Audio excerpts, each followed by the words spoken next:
Indisturbati arraffavano tutto quello che potevano, la sistemavano nelle borse e poi fuggivano. Ma non si sono accorti di essere stati immortalati dalle telecamere di un'azienda che avevano appena derubato. Ci sono finiti proprio davanti. Per loro sono scattate le manette. Si tratta di due rumeni pregiudicati, un 28enne e un 26enne, entrambi residenti a Pasiano di Pordenone.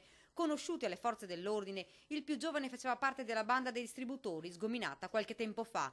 Lui, rimasto a piede libero, aveva pensato bene di mettersi in società con un complice ed iniziare una serie di blitz nelle aziende fra Treviso e Pordenone. Questi erano dediti a furti soprattutto in aziende, mobilifici, officine, e rubavano attrezzatura dell'edilizia, utensilleria elettrica, carburante, gasolio. I carabinieri si sono messi subito sulle loro tracce, immediatamente le indagini ed i controlli, poi l'arresto da parte dei carabinieri del nucleo operativo di Pordenone. Operavano di notte, forzavano i lucchetti, le porte, poi facevano irruzione. In 2 casi erano riusciti ad entrare senza problemi. Uno dei ladri era stato dipendente di una ditta e quindi probabilmente era riuscito a prendere le chiavi.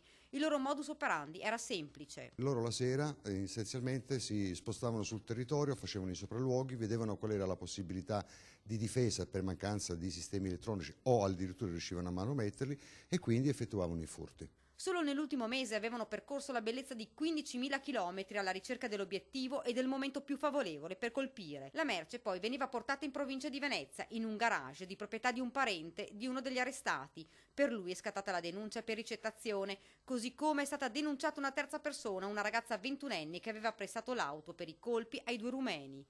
15 furti in soli 2 mesi. Le aziende colpite sono a Mansuè, Pasiano e Prata. Il bottino, circa 100.000 euro, è stato interamente recuperato e restituito ai proprietari.